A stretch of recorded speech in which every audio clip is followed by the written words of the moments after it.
We don't like them, and they don't like us. The Sunflower Showdown here in Manhattan, Kansas is our top-ranked 8-0 Kansas Jayhawks set to face off against the Kansas State Wildcats. After that, we have our senior day. Final home game of the regular season against the one-win Houston Cougars. We're playing against two of the lesser teams in the Big 12. I think that's probably the nicer way to put it.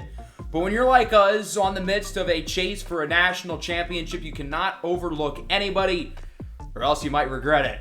We're 8-0. We're the number one ranked team.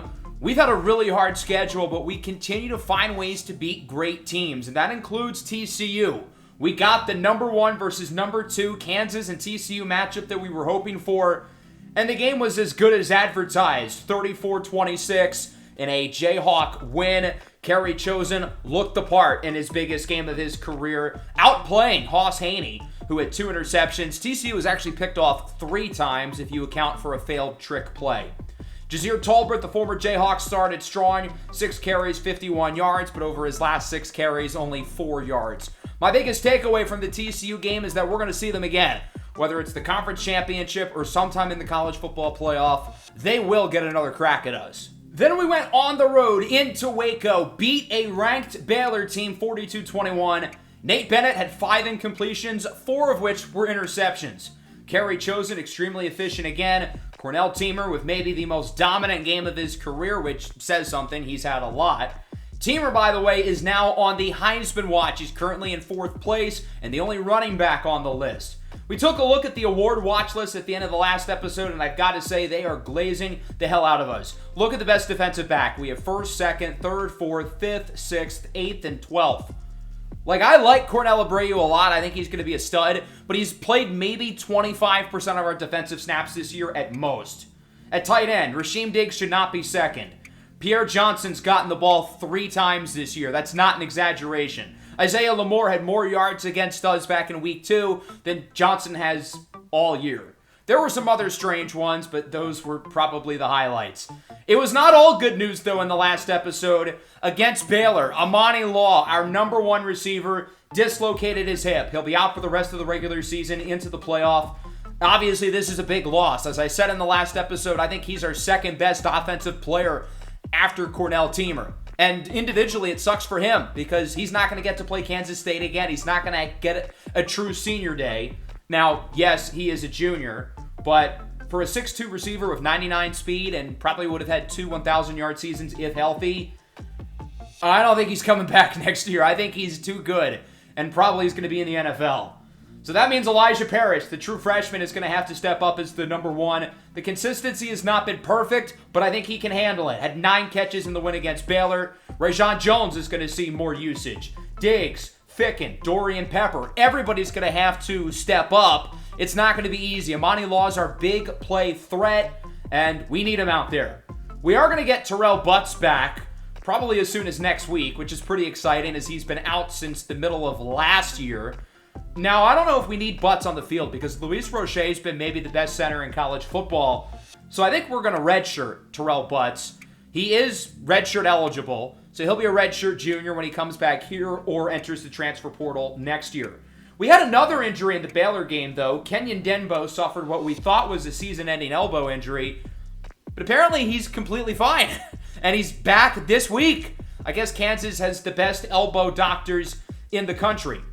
I would say I wish we had the best hip doctors for Amani Law, but if we did have the best hip doctors, they would not be here. They would be in Golden State.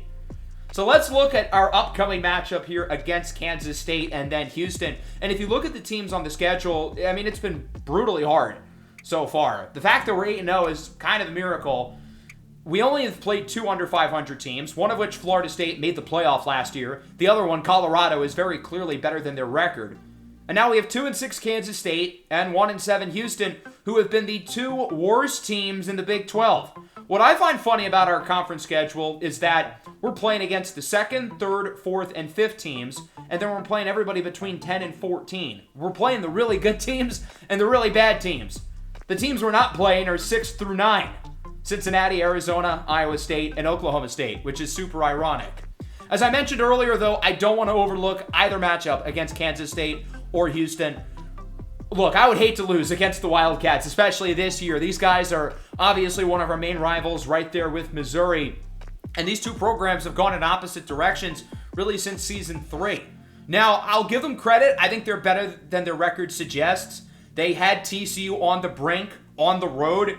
Competitive loss against Arkansas, competitive loss with Baylor, competitive loss with Boise State. And they just beat a respectable Cincinnati team on the road. I don't think this team is particularly good, but I also don't think they're 2-6 bad. We cannot look at Kansas State and say, hey, they're 2-6. We can take them lightly. No. They are going to be without their top player, though. Ryan Howard, the younger brother of Will Howard, might be a good thing for Kansas State because last year he got absolutely abused by Seth Jennings. Blake Barnett is still the starting quarterback. He has been here since year 3. His 3rd season as the starter for the Wildcats, having his worst season yet. He has gone downhill really every year at Kansas State. They made the playoff in year 2, almost did in year 3, and it's gotten worse since then. They have a great running back, though. Redshirt sophomore Jeff Howden plays to his 89 overall rating. He is a star. Jacques Spradley-Demps leads the receiving core. He's been a key player here really since his freshman season. The offensive line is quite solid. The defense, not great. I mean, we should be able to score a lot of points against them. I think the question, though, is if we're going to be able to stop the run. Outside of Cornell Teamer, I think there's a very real argument that Jeff Howden is the next best running back in the Big 12. He's a kid we're pretty familiar with, redshirt sophomore who we've played against in the past, in-state kid who played his high school ball with Jazir Tolbert and was overshadowed by Big Ja for 3 years before becoming the starter as a senior, coming on to Kansas State, where he looks like a future NFL prospect. He is that good. So we're coming into this game 68-52, all-time in the Sunflower Showdown. Won the game last year, 3-1 against Kansas State in the series, although really we should be 4-0. We got robbed in year 3. Mario Maddox was in the end zone. On first down to open things up, it's a handoff for Jeff Howden. Breaks a tackle. Howden, there he goes! First play of the game, are you kidding? Past the 20 to the 15, it's a gain of 60. And the Wildcats are in the red zone immediately. A disastrous opening play for the Jayhawks. And I was excited to see this defense come in with a sense of urgency, particularly this young man, Tremonti Coleman, with the deflection. This game is extra special for Coleman because he started his collegiate career his first 3 years at Kansas State before transferring here in the offseason. So the rivalry means a little more to him because he's been on both sides. Broken tackle in the end zone, the fullback, Corin Burrow for a touchdown. And Kansas State strikes first. In our other rivalry game against Missouri this year, they only scored 3 points the whole game. And Missouri is one of the highest scoring offenses in the country. Kansas State already has 7, and we're not even a minute and a half in. What a start for the Wildcats, and already the Jayhawks find themselves behind. We'll see what this dynamic Kansas offense has up in store for their first drive of the game, already having to play a little catch-up. 2nd and 3 at around midfield, play action for Teamer. Chosen, rolls to the right, under pressure, looking deep, wants it all, it's caught! Head tap! Dorian Pepper! Into the end zone! Daddy's home! What a response from the Jayhawks! It's Dorian Pepper in the first start of his 4-year collegiate career. He mosses the defensive back, one-handed snag for an unbelievable touchdown. Wow! That's how you get this game started. Ironically, though, Kenyon Denbo hurt his elbow. I mean, is his elbow, like, messed up? I thought the elbow doctor fixed it. So we are tied at 7. A big run for Kansas State and a big pass for Kansas. Barnett steps up, scrambles, and runs for the first down, sliding near the 30, where he's nearly hit by Quantavious Landers, an in-state kid, former 5-star recruit. To the outside, Howden, first down, pushed out at around the 50 by Soma Satele. Quick start for Howden, who has looked the part for Kansas State so far. On 2nd down, they hand it off to Vortex Kane. Gets by Coleman, and Kane is pushed out near the 15.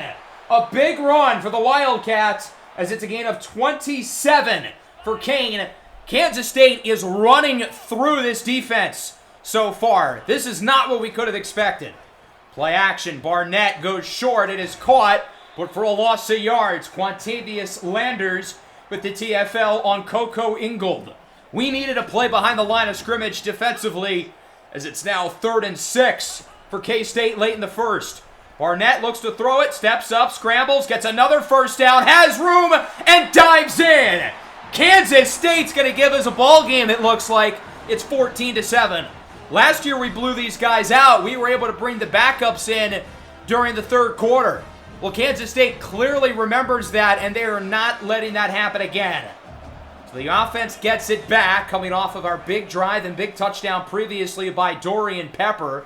As Teamer gets it to the outside, a big run for Cornell Teamer as he's pushed out near the 50. Kansas looking to get going on the ground after what we've seen Kansas State do with the ground game so far. Possibly the final play of the quarter, 2nd and 3, play action. Here's Chosen, he goes short. It's Rasheem Diggs, past the 35, out of bounds near the 30. And that'll wrap up quarter number 1 here in Manhattan. Offense, offense, and more offense. Kansas State has us on upset alert early. Jeff Howden, 5 carries, 82 yards. For the redshirt sophomore, he has been phenomenal for the Wildcats so far. 3rd and 3 early in the second. It's Cornell Teamer with the first down. Tries to dance away from the defense, bringing Kansas into the red zone. 2nd and 3 now. Kansas close to tying it up as we'll go right back to 2-3. Teamer not quite in, but he gets it to the 1 as Kion Sample, the left guard, is a little bit shaken up on the play for the Jayhawks. Now a 1st and goal, looking to knot it up at 14. It's a direct snap, and Teamer is stuffed.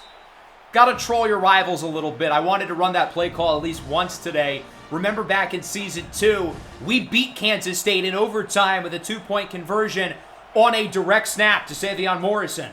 So instead, it's Ty Lord who's into the end zone for a touchdown, and Kansas ties it at 14. Just because Cornell Teamer's getting all the attention does not mean you should forget about this guy. Ty Lord is as good as it gets as an RB2, and he's right up there with Jeff Howden as the 2nd best back in this conference. Kansas State back with it. Only touchdowns for both teams so far, as Howden gets another first, is tripped up, and eventually tackled by Mo Nwokeji and Quantavious Landers. Looks like Coleman, his former teammate, has some words for him. 6 carries, 100 yards today for Howden so far. Slant up the middle, could have been a big play. Still a first down, though, for Coco Ingold.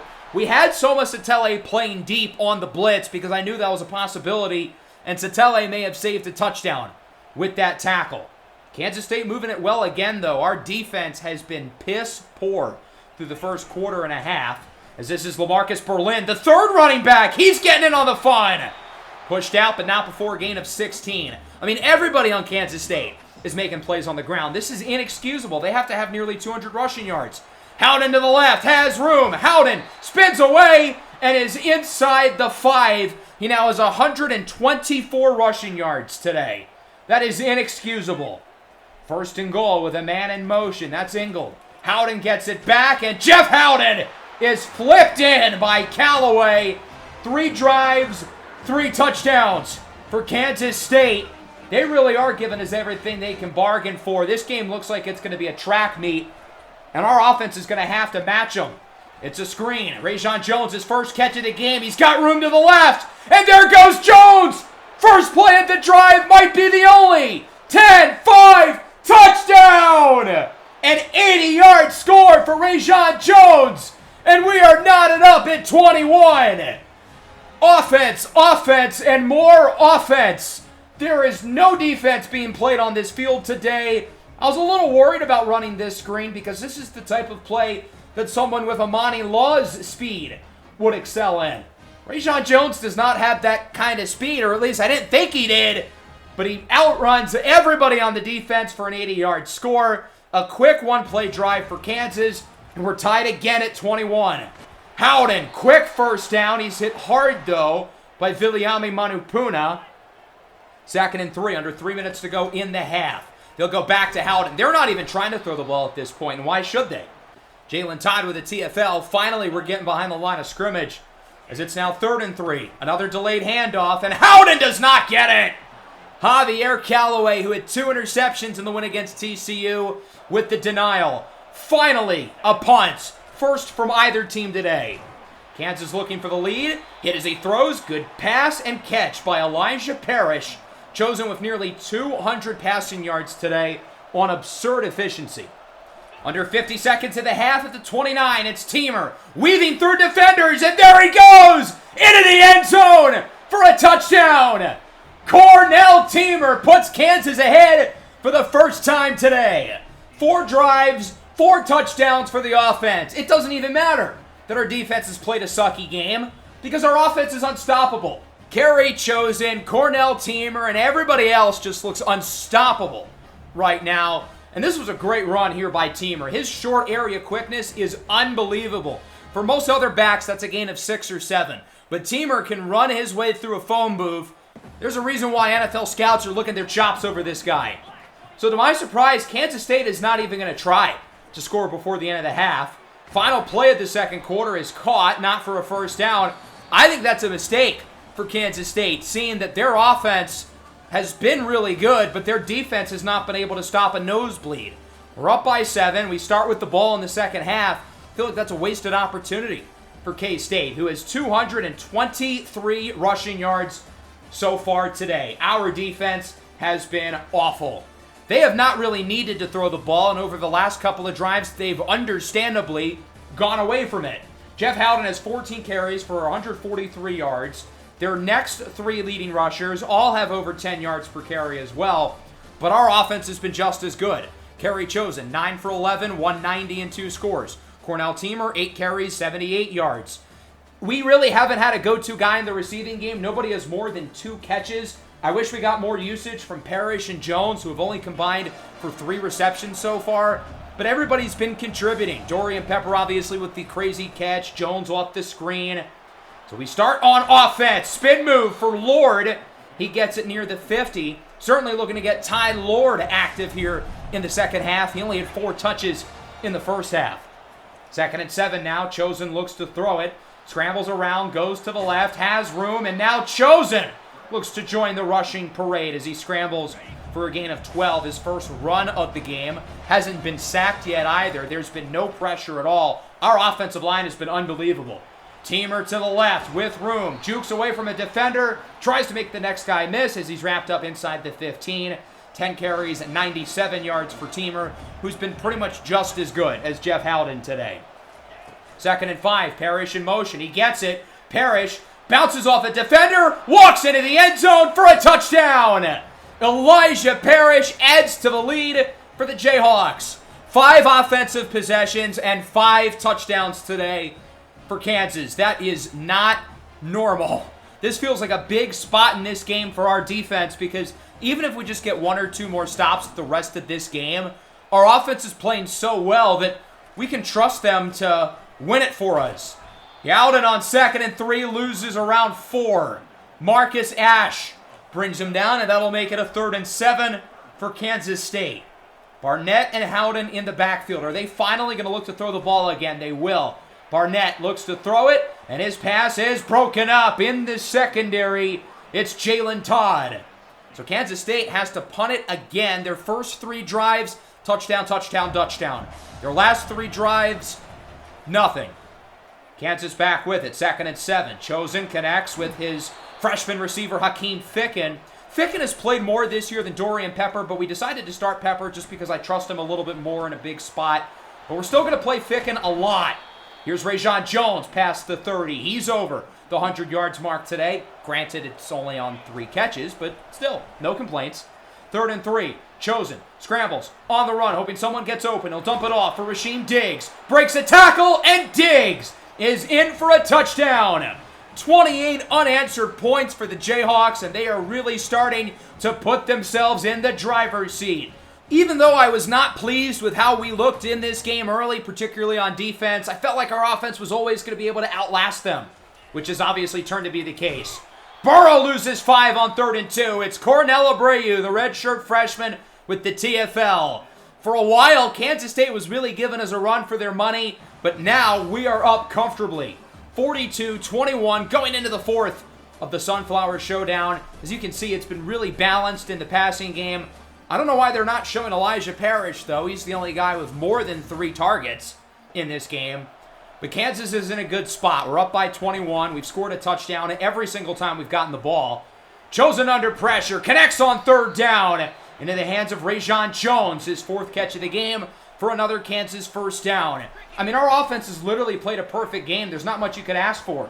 Parrish converts on 3rd and 5. Breaks the defender's ankles. Nearing the 20. His 5th catch of the afternoon. As the Jayhawks are looking to make it 7 for 7 on scoring drives. 1st and 10, Chosen under pressure, gets it to Rasheem Diggs. First down, weaves his way through defenders, and is inside the 10, nearing the 5. 21 of 24. He has more passing touchdowns today than incompletions.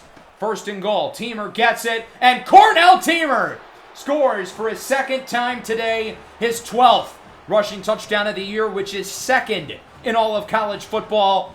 49-21, 35 unanswered for the Jayhawks. This has turned from a surprisingly competitive and exciting rivalry game into a blowout. Wildcats back with it, up the middle. Now they're kind of forced to throw the ball, and they're going to get a couple nice passes together. First down for Kansas State, looking to move quickly here with under 7 to go. Barnett under a little pressure, back up the middle. Another first down for his tight end, Frederick Dubose. His 1st catch of the afternoon. 3rd and 2 now for Kansas State. Barnett looks to throw it. It's a blitz, and it's broken up in the secondary by Landers. He was looking for Jacques Spradley-Demps. 4th and 2, under 6 minutes to go. No reason not to go for it here. As Barnett looks to throw it, his pass is caught. Short pass, short catch, and a first down. It's Dubose again who gets it past the 40. For the first time in the second half, the Kansas State offense looks pretty good. As Barnett looks to throw it again, and he is sacked for the first time today. Roddy Orr and Devin Murphy bring him down, a half a sack each. There has been virtually no pass rush on either side. Granted, Kansas State's barely thrown it in this game. Barnett on 3rd down, fakes a sack, breaks a tackle, and nearly gets the first down despite a big hit by, I believe, Abreu again. With under 4 to go, the Cats are going to go for it again here on 4th and inches. Barnett, short pass, is caught. Nice grab by Coco Ingold for the first down. Under 3.5 minutes to go now. It's a delayed handoff. We have not seen much of Howden in the second half as he is going backwards. It's Leon Ibrahim who brings him down. 2nd and 11, Barnett back to the air, under pressure, and he is sacked. Roddy Orr and Afaji with half a sack each. Afaji was heavily recruited out of high school by Kansas State, and you can say that about a lot of the guys on this roster, obviously with these two teams being in geographic proximity of each other. 3rd and 15, broken up in the end zone by Landers. Afaji injured, though. That is not good. I think he's the most important player on our defense, so if that's serious, we're in trouble. 4th and 15 now. Barnett looking for the end zone. It is caught! Another 4th down conversion. It's Jacques Spradley-Demps. But this one might be coming back. He stepped out of bounds before he caught it. Illegal touching. The touchdown will not count, and Kansas will get it back. From there, we would chew clock the rest of the way, largely with our backups, and we would win it 49-21. Another rivalry win in the Sunflower Showdown for the Jayhawks, as they are now 70-52 all time. It's crazy that we've won 18 more games than Kansas State, yet Kansas State yaps like they're the big brother and we are the little brother. Doesn't really make a lot of sense if you think about it. Strong talk for a team who never has won a championship in any team sport ever other than meat judging. Really fun game, though, despite the fact that we look shaky defensively early. Even though I was not pleased, obviously, with how our defense looked in the first half. The run defense was awful. I was confident that we would be fine because I felt like our offense would be able to outlast them. That was certainly the case. We scored the last 35 points of the game, but both teams completely dominated in the run game. Look at the time of possession. Very even, very balanced. Ball control, both teams avoiding turnovers, and obviously both teams going ground and pound. Kerry Chosen, more touchdowns than incompletions. Statistically, his best game of the year. 152 yards and 2 touchdowns for Teamer. Ty Lord with 70 yards. Through the air, everybody got involved. Parrish had a couple of drops, but otherwise he was solid, and the other receivers did their thing too. That Dorian Pepper play, man, that was one of my favorite plays of the entire series so far. That was incredible. Offensive line, their best game of this entire 5-season series, period. They were flawless. Run blocking, A+. Pass blocking, A+. Defense, awful for 15 minutes, but then they really picked it up and did not allow any more points. Kansas State really didn't try to pass the ball. They had a good thing going with the ground game, but then they had to start throwing the ball because they fell behind. Jeff Howden was awesome, though. That kid is a ball player. He's going to be playing on Sundays in the NFL. He is legit. Problem is, the rest of this team is not particularly good. There's a reason why these guys are 2-7? I give them credit. They gave us a game in the first half, and it was competitive throughout. But in the second half, it was clear that these guys are just not on our level. Maybe for College Football 26, we need to pick a mediocre program or a bad program who is like a really good rival, like Auburn or something, so we can play Alabama every year and actually be challenged by our rivals instead of beating Missouri 49-3 and then outscoring Kansas State 35-0 in the last 25 minutes of the game. Let's talk some recruiting, though. We got some good news coming into the week. 5-star wide receiver Orson Boykins has committed to the Jayhawks, our second 5-star receiver of the cycle, along with Evan Apple. We are collecting these 5-stars like infinity stones. I think we're at 7 at this point.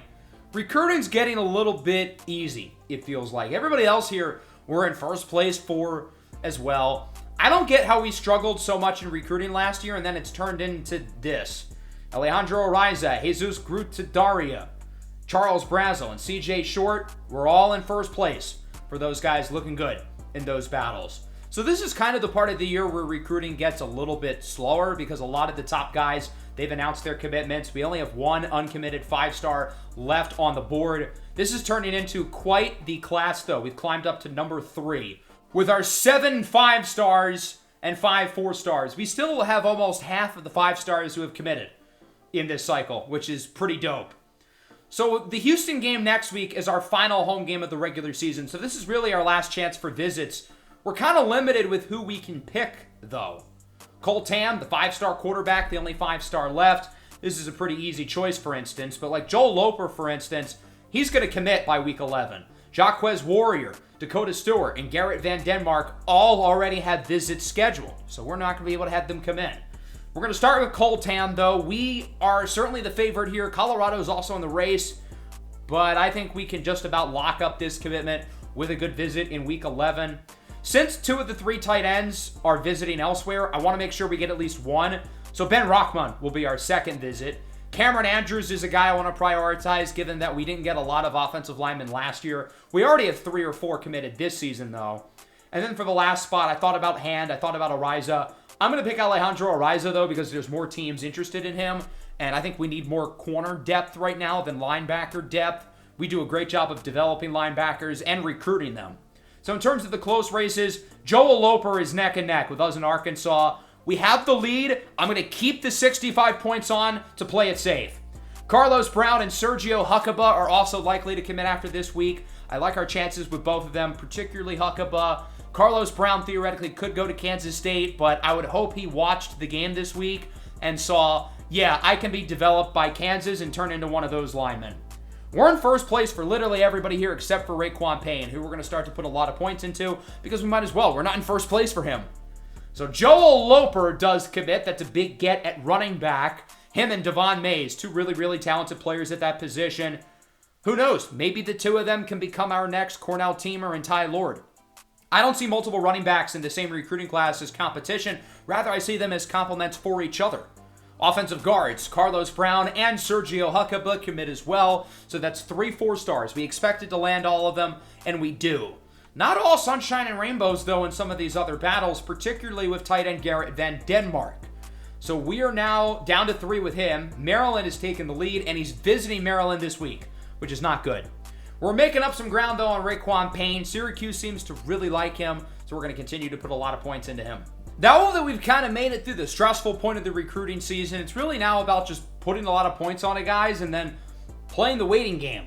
With Loper, Brown, and Huckabee, that's now 15 players that we have committed here. The number 2 recruiting class, only behind Miami, who has 27 4-stars. How is that possible this early into the year? Anyway, we're going to continue to hand these guys a lot of points. Dakota Stewart is down to 3. We have the lead. He is visiting Purdue this week. Not looking good for Van Denmark. He's visiting Maryland. They have the lead. I'm going to keep my points on him, kind of like a heat check. I mean, we're red hot in recruiting, so let me pull up from 35 feet, see if I can make the shot. Otherwise, not a whole lot to talk about. This is how we're going to use our points. No more weeks to visit, so there's no really planning around that anymore since this is our last home game. Let's talk about some scores across the country. The headlining result is Auburn losing to Texas Tech. We might actually have a 0-team SEC playoff. I really hope that happens. That'd be so funny. Ohio State gets blasted by Rutgers. That's a surprise. Michigan puts up 55 on Indiana. They remain number 2 behind us. Kentucky with a big win over Mississippi State. The Wildcats 7-2. The big game against LSU next week. Michigan State remains 9-0. Ole Miss upsets North Carolina, who was ranked in the top 5. Missouri, they're starting to play some really good football. They are now number 19. Does Missouri have a chance at the playoff? The same team who we beat by almost 50 earlier in the year. Georgia pummels Florida. Arkansas remains number 3 with a close win against Oklahoma State. SMU loses their first in-conference game of the year. If they win out, though, they can still make the playoff by winning the ACC title. I'm pulling for them. I'd love to see Sean Pullard make it. In the Big 12, Utah with a bad loss against Cincinnati. Not looking good for Utah. TCU, meanwhile, beats Houston kind of close, though, 20-13. Houston giving them a competitive game. San Jose State is 10-0. We have not talked about them at all because they haven't been ranked. Why are they not in the polls? They're 10-0. They should be ranked. There's only 4 undefeated teams left, and they're one of them. Tennessee beats Texas, who continues to be hilariously bleh. Oregon with a close win at Penn State. The Ducks, number 7, very quietly looking to make it back to the playoff for a 5th year in a row. Memphis puts up 66 on USF. Alabama loses again, this time to Oklahoma. I believe Alabama is now 2-8.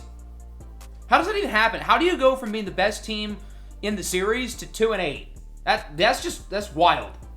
So here's a look at our new college football playoff poll. The Jayhawks remain number 1. San Jose State not being listed is just criminal. I mean, they're 10-0.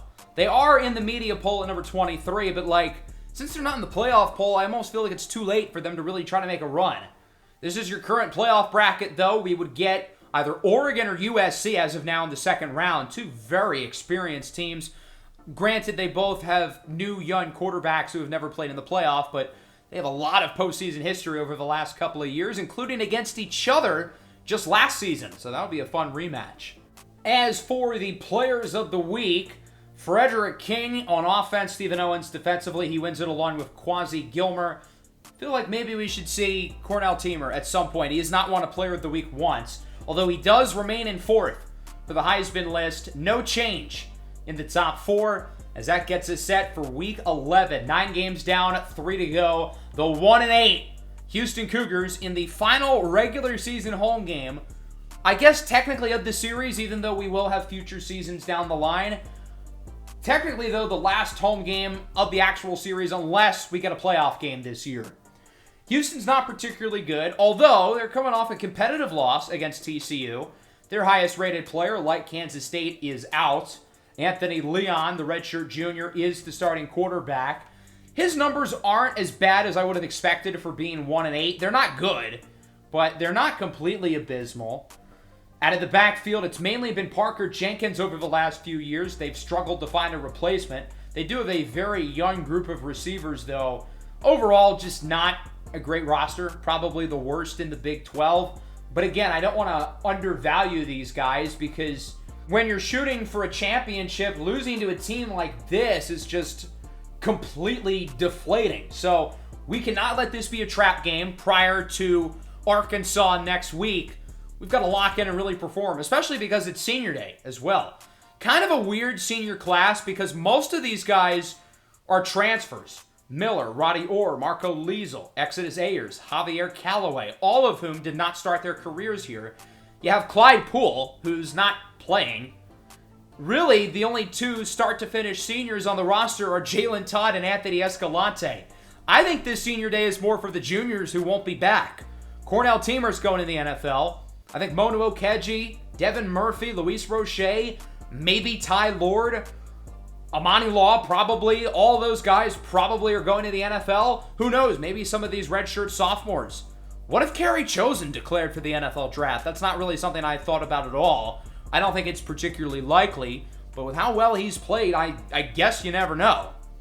So let's hop into our senior day here at Houston. One more game in the booth as the Jayhawks look to make it 10-0 against the 1-8 Houston Cougars. I don't think we can clinch a spot in the conference championship this week, but we're really close. Unless we lose out, there's a good chance we're headed back to the Big 12 championship for the first time since season 1. It's been a while. We've never won the conference. We haven't gotten back since our heartbreaking year 1 loss against Utah, a game that we absolutely should have won. So the Jayhawks will start on offense. Potentially the final home game for one of the all-time most talented Jayhawks and Cornell teamer, who looks to continue his Heisman push today. He's not in the backfield here. It's Ty Lord up the middle with a 1st and more. A nice run of 13 to get started for Ty Lord, who you'd think would be the starting running back next year, but he might be good enough for the league as well. That one is caught up the middle. It's Elijah Parrish. Takes a shot, a little bit dinged up. He gets the first down for Kansas. I'm hoping Parrish and Jones both have higher usage this week. They both made some good plays last week, but I don't think they got the ball enough. Whoop! Teamer with a quick start inside the 20, inside the 10. A gain of 30 to start this afternoon for Cornell Teamer. And quickly, Kansas is picking up right where they left off from last week. 1st and goal, chosen under pressure. He is sacked. Zion Taylor, the redshirt senior, brings him down. 2nd and goal, backed up all the way at the 22. Play action. Kerry Chosen looks to throw it on the run. Has some room. Jukes by a defender with a block. Chosen, he's in! What a run for the Chosen one! A Kansas touchdown, and we lead at 7-0. I know Kerry Chosen can move a little bit, but I did not know he had that in his bag. Very Clyde Poole-esque. As we take a look at the Houston offense, Anthony Leon, the redshirt junior quarterback, leads the way for the Cougars. Our defense obviously struggling early against Kansas State, but played very well down the stretch. As Leon is sacked near the 5. Devin Murphy brings him down. One of the many underclassmen on this team who I'm treating as their senior day, given the possibility of them entering the NFL. 3rd down and 14 now. Leon will look to throw it. Has time now under pressure. Sails it deep, and it is picked off. Tremonti Coleman with the interception, and the Jayhawks force the turnover. When he first threw that ball, I thought they were going to make that play. The receiver had quite a bit of separation, but Coleman comes in and snags it away. For Trey, that is the first interception of his entire career. He never got one in his 3 seasons at Kansas State, and it took him until game 10 to get one for us. Jayhawks back with it. Chosen fires into the hands of Rajon Jones on the comeback, and he gets it near the 50.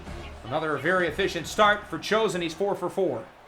On 2nd down, he is sacked again. That is Brian Fiardo who brings him down. The Houston pass rush already looking a lot better than Kansas State's last week. 3rd and 12. Lord, juke move. Good run for Ty. Gets around 7. That'll make it a 4th down, and Kansas is going to punt the ball. You can punt? I didn't know that because we haven't punted all day. Our first unsuccessful offensive drive of the entire episode. Leon takes a shot, and it's caught! Houston ties it all of a sudden at 7. Well, that was fast. I mean, we had all the momentum looking dominant early, and bam! Right back in the game. It's DeAndre Hodges, the running back, lined as a receiver. On that play, it looks like number 31, Zach Stokes, kind of got cooked. I don't think that's really on him, though. That was his man, but Tremonti Coleman was not guarding the other receiver lined to the left. It was basically 2-on-1. Stokes kind of had to cover both. Not much he could have done. I think that one's on Trey Coleman. So Kansas has it back. Look at Teamer fighting for yardage past the 50. So hard to bring down. The first guy rarely able to tackle him.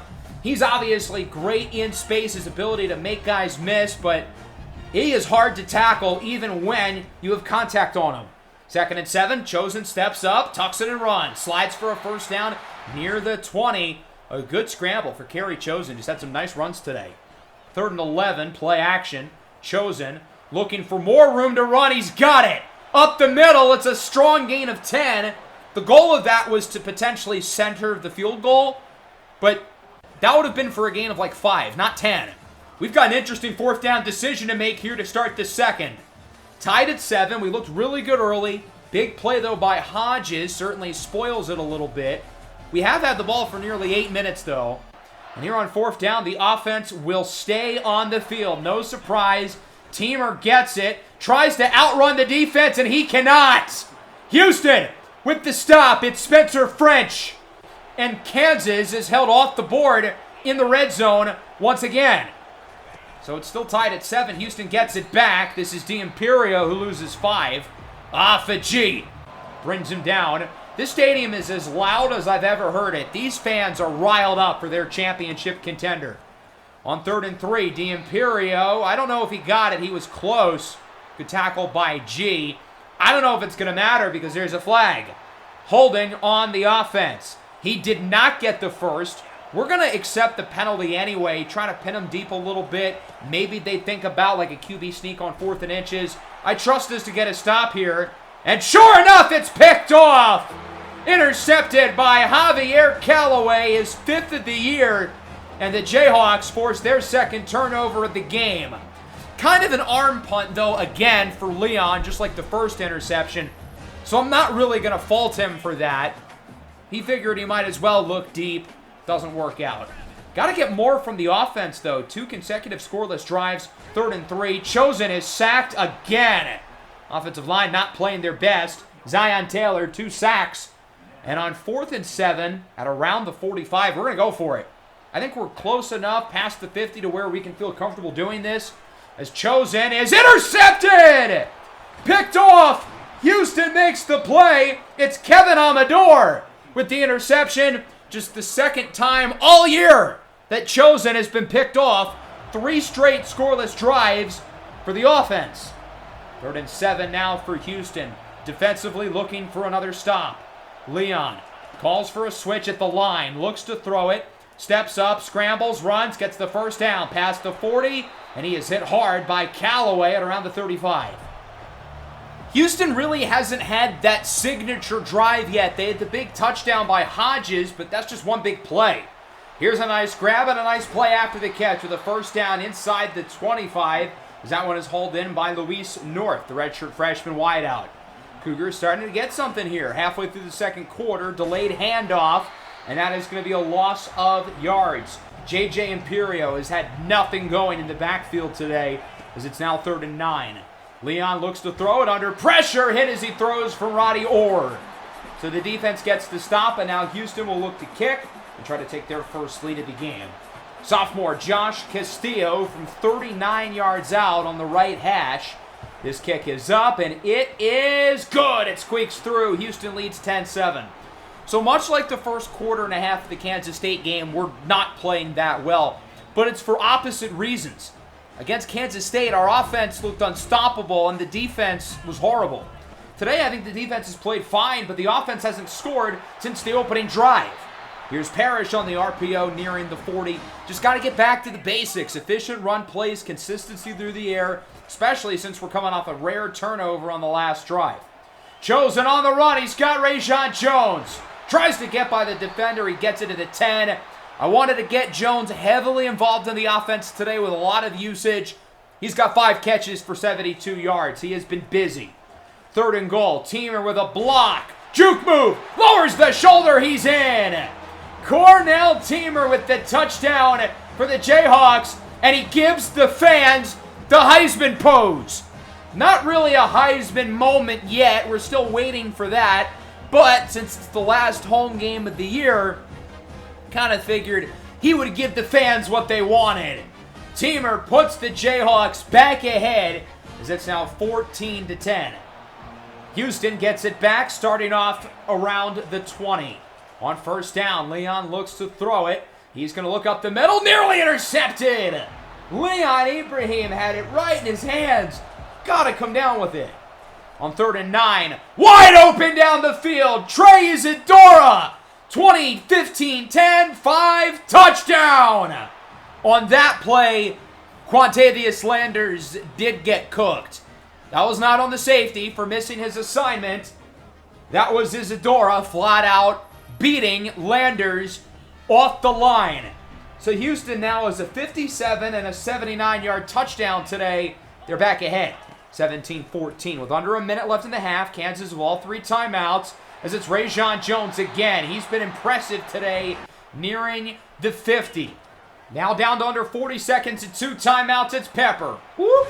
Juke move, nearing the 30 for Dorian Pepper, who's continued to give us some nice plays. He's coming in as a starter after not really having much of a role all year. Chosen on the run, he's got Parrish inside the 20. Now the offense appears to be in a rhythm. Where was this the first 15 minutes of the game? Play action with just 15 seconds. That one is caught. Diggs gets out of bounds, stopping the clock. We only have 1 timeout for what it's worth, along with these 10 seconds. Chosen hit as he throws, nearly sacked. That would have been bad. We would have had to use the last timeout. Probably would have had to kick right there. 3rd and inches. It's a run play. Teamer is close, but no cigar. We're going to use our last timeout with 4 seconds. So the plan is we're going to run a play, a passing play. We hope it'll be quicker than 4 seconds so we can run one more. Chosen, end zone, touchdown! Elijah Parrish beats the buzzer with 1 second to go. That play took a little longer to develop than I had hoped. I don't know if we would have been able to get another one off. Had there been another second, we probably would have gone for the touchdown rather than the field goal. I think I would have run it. But luckily, we don't have to worry about that dilemma. Parrish in for the score. Kansas takes the lead going into half, but much like the Kansas State game, not our best half of football. Although I will say, the offense seems to be playing a lot better. What I find interesting is the time of possession. Against Kansas State, it was super even. Here, we've had the ball for 14 minutes and 19 seconds. They've had it for 5:41. Chosen still not missing many throws. He's 16 of 19. Does have an interception, though. Teamer's been good on the ground, 68 yards. And then I wanted to get Jones and Parrish more involved in terms of their usage. Rajon Jones, 6 catches, 95 yards. Elijah Parrish, 5 catches, 55 yards in the late touchdown. We've certainly gotten both of them heavily involved, and they've each been very effective. Anthony Leon for Houston, 7 of 11, 179 with a couple really long touchdowns. He's also been picked off twice, however. As we go into the second half, it's Houston who starts with the ball. Remember in the Kansas State game, we started with the ball. We scored, and we were in cruise control the rest of the way. Not so simple this time, as J.J. D'Imperio running through defenders gets the first down. In the first half, D'Imperio had 6 carries for 0 yards. Here in the second, he already has 2 for around 14. So he's making progress as he gets it back. Another good run for J.J. D'Imperio. All of a sudden, Houston's remembered how to run the ball after they were horrible running it in the first half. The same rushing defense that allowed 230 yards in the first half a week ago, as he's going backwards on that play. Now a 3rd and 12. Leon looks like a screen. Picked again! Jalen Todd, the senior, on senior day, will take it all the way for a pick 6. The longest tenured player on the Kansas roster. The only player who was on the roster in Season 1. Now, granted, he didn't actually play. He was redshirted. But he was the only player on that team. He's the ultimate senior, if you will. He's the only guy who's ever played at Kansas State because they've come here 3 years in a row. Now, again, he didn't play in year 1. He was redshirted, but that's not the point. The point is the elder statesman, the longest tenured player on the roster, and the team captain is the one with the big pick 6. Leon sacked on 3rd down. It's Devin Murphy who brings him down. Great start to the second half defensively. We had our lumps defensively in the first half. But here in half number 2, pick 6 and a 3rd down sack. Kansas with it for the first time in the second half. Chosen looking deep for Pepper. It's broken up. 4th and 5. Could go for the 48-yard field goal. I think that's what we're going to do here with the senior, Anthony Escalante. His kick is good! It doinked in! How did that go through? I thought that had no chance. But the ball curves to the left. I guess God is on Anthony Escalante's side. How did he make that? The ball bounces his way. The senior gets his moment on senior day. 31-17, Houston has it back. Leon under pressure on the blitz. Breaks out of the sack, but he's just going to continue to go backwards. Roddy Orr and Afa G will get credited with the sack. Mono Okeji and Devin Murphy were there as well. And Houston is staring down the barrel of a 3rd down and 25. They need a big play here. They've already been outscored 10-0 in the second half. Everybody in this stadium on their feet. It is loud. They're just going to go for a screen, and it's not even complete. This game is unraveling for Houston, exactly like Kansas State early in the second half. We struggled early, but then have looked a lot more like ourselves. 2nd and 11, Scotland Williamson loses a yard. He's going to get some extra run as Cornell Teamer and Ty Lord are both banged up. And as much as I want those guys in the game, we've got to look at the bigger picture that we're chasing a championship. Good throw and catch. Rasheem Diggs is inbounds for the first. Dakota Cornelius is now in the backfield on 2nd and 7 as it's a pitch for Parrish. Goes inside, gets the first to around the 35. Certainly not ideal where we can start to consider chewing clock that our 2-star running backs are banged up, but we've got other guys who can play behind them. Chosen on the run, risky throw, but it's hauled in inside the 15 by Dorian Pepper. I didn't know what to expect with Pepper moving into the starting lineup, but he's given us some good plays. There's Jones tackled in the end zone for a touchdown. Rajon Jones has scored in 4 consecutive weeks. We needed somebody to step up without Amani Law. I thought Elijah Parrish would be the number 1, and I guess in terms of usage, he has been. But Rajon Jones has 100 yards in each of the last 2 weeks. Today in particular, I've been very impressed. Last week, he had a lot of yards because of the one screenplay. Today, he's been really good throughout the entire game. Maybe the most complete game of his 3-year Kansas career. Houston looking to get rolling. Here's a big play after the catch. Past the 40, a huge gain for the Cougars. They needed that one badly. 38 yards for Xavier Smoker.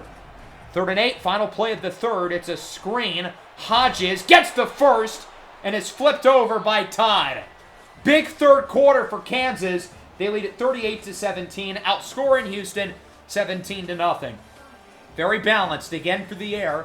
Rajon Jones has caught all 7 of his passes. He's got 110, 115 yards today.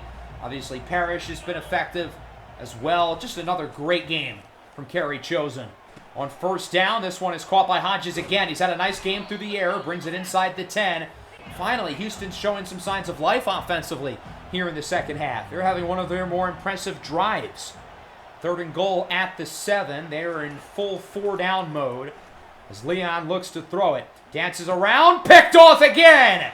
4th of the game, it's Viliami Manupuna with the interception, and the Jayhawks get it back. Manupuna's been on a hot streak. He's gotten a lot of interceptions as of recent. He had a pick against Baylor. I think he had a pick against TCU as well. What's the common theme with all those teams, along with Houston? They're from Texas. Vili Manupuna is from Texas. I guess he just has his home state team's numbers. So we're going to see the backup running backs in the game mostly. Teamer's in now as he gets it up the middle with a first near the 35, and he's banged up again. Grabbing at what looks like his ribs, maybe his wrist. Yeah, we cannot keep him in the game. Or Ty Lord. Again, as much as I want them to chew clock, we're chasing a national championship here. We've got to be smart. Nice run by Nicholas Scotland Williamson, who will be the de facto RB1 the rest of the way. Dakota Cornelius will get some more reps, and we might even see some of the younger guys behind them. Cornelius on 3rd and 8 gets maybe a yard. 35-yard field goal now for Anthony Escalante. Kick is up. Curves off the upright and no good. Ball does not lie, I guess. I thought that one was clearly in, but it hooked to the right, went off the crossbar, and did not bounce in. So Escalante's 1 for 2. He made a kick that he should have missed, and he missed the kick that he should have made. Ball doesn't lie, folks. Houston back with it, still down by 21. Leon under pressure, up the middle, nice throw. Big hit, but a 1st down for the Cougs. We'll see if they can cut into this lead a little bit here with 5 to go. As Leon calls for something at the line. Play action, looks to throw it. Wants it all, 1-on-1 for the end zone. Picked off again, that's 5! Brandon Hines with the interception, and that should just about do it. For Hines, the first interception of his Kansas career. He's gotten key reps in 3 seasons now. Never got an interception, though, until right now. 5 interceptions today for 5 different players. As the Jayhawks win on Senior Day 38-17, outscoring Houston 21-0 in the second half. There's Clyde Poole. I wanted to get him in uniform on the field, celebrating with his teammates for Senior Day, because obviously we don't know what's next for him. Does he enter the NFL? Does he enter the transfer portal? Does he come back here? We don't know. So I wanted to certainly give him his flowers on Senior Day, because this was supposed to be a special day for him prior to, obviously, the injury, which has certainly limited him, considering he has not recorded a snap all year. Good win, though. We had our hiccups offensively early, but we really got going in the second half. And in the 2 games today, we outscored Kansas State and Houston in the second half 38-0. The big difference from those games was the opposing rushing offense. Kansas State averaged like 10 yards a carry. Houston averaged 1. Kerry Chosen's the real deal. 80% completion percentage. He's a stud. I mean, there's no way around it. He's one of the best quarterbacks in the country.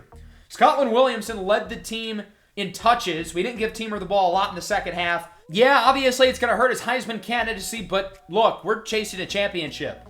I thought Kerry Chosen had some good runs. Career high, 37 yards on the ground through the air. 8 catches for Parrish, 8 for Jones. Rajon Jones, I think in particular, was impressive. He's been awesome over the last 2 weeks. Offensive line, look at all the pancakes. Holy moly. Did allow a few sacks, though. And then defensively, really strong game. Allowed 0 points in the second half again.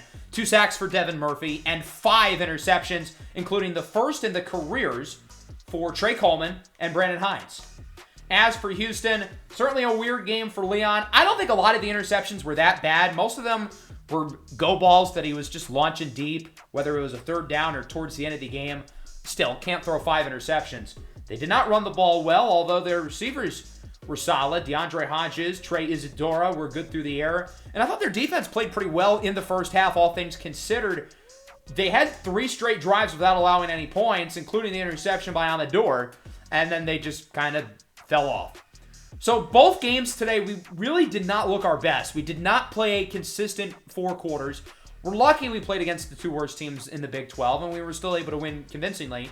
It's not going to be easy next week when we head to Fayetteville to face off against the number 3 Arkansas Razorbacks, a team who beat us last year when they weren't good to begin with.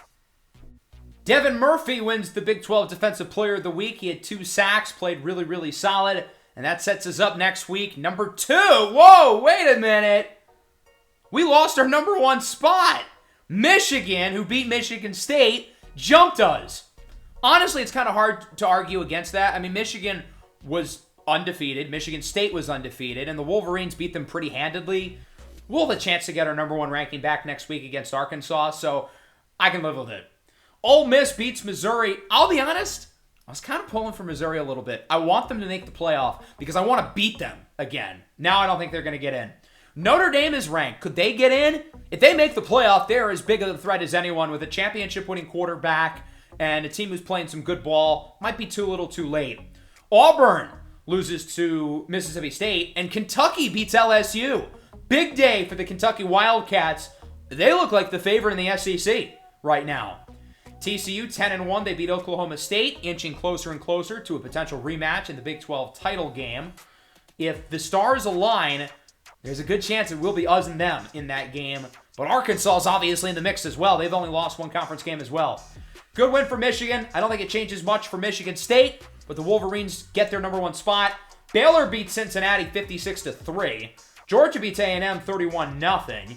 Troy is ranked. They beat Indiana. Texas puts up 56 on South Carolina. And in the Big 12, with Isaac Wilson back, Utah scores 47. I think they should be ranked at 7-3. Maybe not a playoff team, but they should be ranked. Kansas State won. That's interesting. Clemson over Virginia Tech. The Tigers 7-4 on the outside looking in, but you never know. Maybe they make the ACC title game. We'll talk about conference championship scenarios in the next episode, of course. In terms of some other notable results, Colorado's 4-6. I feel like they've had a really hard schedule and they're better than their record, but I mean, 4-6 is not particularly good. Pitt beats West Virginia in the backyard brawl. Penn State over Northwestern. I remember when Northwestern was like 4-0 this year and they were playing really well. And then they just kind of stopped. So as you can see, we are number 2, but it is really close. In terms of the media and the coaches poll, we're just about even. So if we beat Arkansas, we'll be back in that number 1 spot. But on the inverse, if Arkansas beats us, that's another resume win for the Hogs. Would they jump Michigan despite having a loss? I think there's an argument for it. 3 of the top 4 teams in the Big 12 with us, Arkansas, TCU. The 3 of us look like locks at this point in the playoff, especially us and TCU, given that we have 10 wins. Brian Shembo and Joe Nelson, your players of the week. James DeSico, and of course, Devin Murphy in the Big 12. So I was worried Cornell Teamer would be off the Heisman list. Not only is he still there, he's got a buddy. Kerry Chosen is in 5th place. This surprises me because he does not really have great rushing stats. But I get it. I mean, he's been one of the most efficient quarterbacks in the country. He's completed 71% of his passes. He's only been picked off twice all year, one of which was in this game. But I kind of get it. And really, for the first time this year, I'm starting to wonder, is Kerry Chosen even going to want to come back next year? Because I think the debate between him and Clyde Poole, I mean, it's not really much of a debate at this point. If Kerry Chosen wants to come back and be our quarterback next year, we're going to let him back to be our quarterback. But he might be too good. The funniest possible scenario would be that Kerry Chosen declares for the NFL draft and then Clyde Poole comes back for his redshirt senior season. That's not a thought that crossed my mind before today's episode, but here we are. In terms of the Big 12, 7-0 in conference, Arkansas and TCU 7-1. It's pretty simple. If we win one of these last 2 games, we are in the conference title. And if we beat Arkansas, that should mean we play TCU. Arkansas plays Missouri in Week 13, a non-conference opponent. Go Hogs, though. TCU plays Cincinnati. They also have a bye week. So Arkansas and TCU only have 1 game left, whereas we have 2. So if we lose out, then we're probably not going to get in. But if we win even one of these games, then we will have the head-to-head over TCU. And if we beat Arkansas, obviously we would have the head-to-head over them. So chances are, if we beat Arkansas, we'll play TCU. If we don't beat Arkansas, we'll play Arkansas. Unless we lose to UCF, then that will be kind of bad. And if we lose 2 games in a row, I mean, we could have what happened to Florida last year and miss the playoff entirely. So let's not have that happen, please. Big game, though, upcoming against the Hogs in Fayetteville. Should be a fun one. Hope you guys enjoyed. Make sure to leave a like and subscribe to the channel if you are new. Peace out. Rock Chalk.